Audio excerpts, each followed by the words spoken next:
یہاں انہیں کبھی کسی طرح کا ڈر اور خوف محسوس نہیں ہوا۔ تمام لوگ یہاں امن و اتحاد اور باہمی میل ملاپ کے ساتھ رہ رہے ہیں۔ یہ اس بات کا بہترین ثبوت ہے کہ ملک کی اکثریت اب بھی امن پسند ہے، اور فرقہ پرستی کا زہر پھیلا کر تشدد برپا کرنے والے ملکی بھر لوگ ہیں جو ملک میں جگہ جگہ اپنی شر انگیزیوں اور حرکتوں سے امن و امان کی فضا کو خراب کرتے رہتے ہیں۔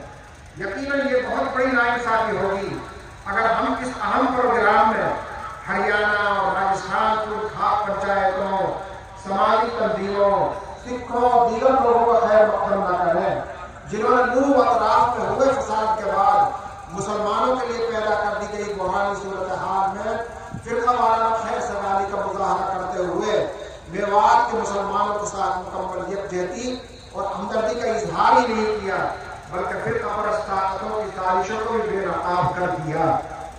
اس میں جوڑنا چاہوں گا یہاں میو بڑادہ کی پنچایت کو۔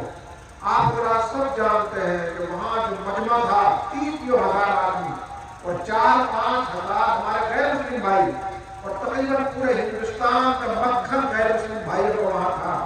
وہاں نے سب میوات کے لوگوں سے انہوں نے کہا کہ بالکل بھی گھبرانے کی ضرورت نہیں ہے، پہلا تیر اور پہلی گولی ہمارے سینے پر ہے، پھر تمہارا نمبر آئے گا۔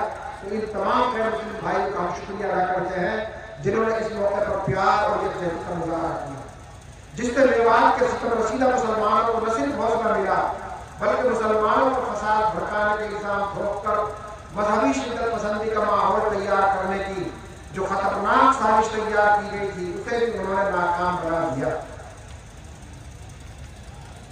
ہم ان تمام امن پسند لوگوں کا شکریہ ادا کرتے ہیں کیونکہ اس موقع پر اگر وہ کھل کر مسلمانوں کے ساتھ یکجہتی کا مظاہرہ نہ کرتے تو جو ماحول سازی کی جا رہی تھی اس کے اثرات دوسری جگہوں پر بھی مرتب ہو سکتے تھے۔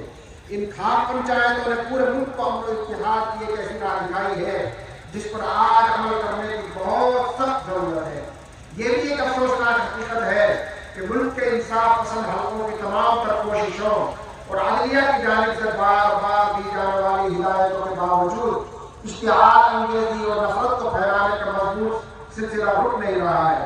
اس کی ایک بڑی بنیادی وجہ یہ ہے کہ کچھ لوگوں کے نزدیک فرقہ پرستی، اشتعال انگیزی اور نفرت اقتدار کے حصول کا آسان ذریعہ بن گئی ہے۔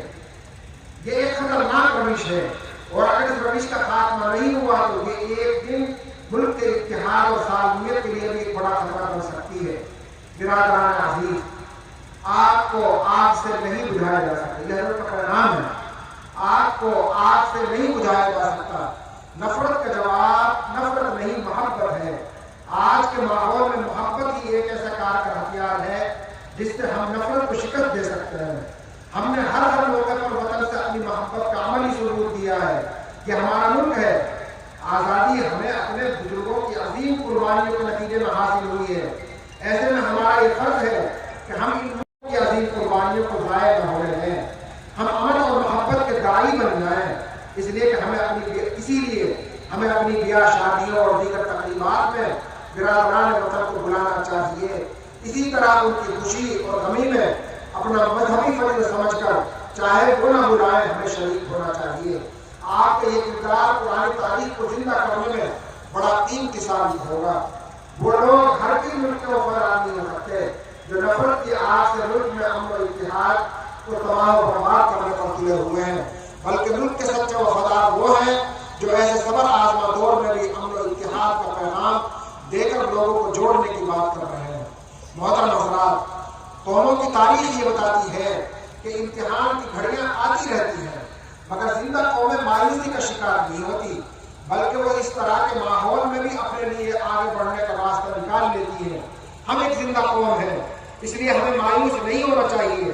وقت کبھی ایک جیسا نہیں رہتا، اور اس طرح کے حالات میں ہمیشہ دور اندیشی اور سوجھ بوجھ سے کام لینے کی ضرورت ہے۔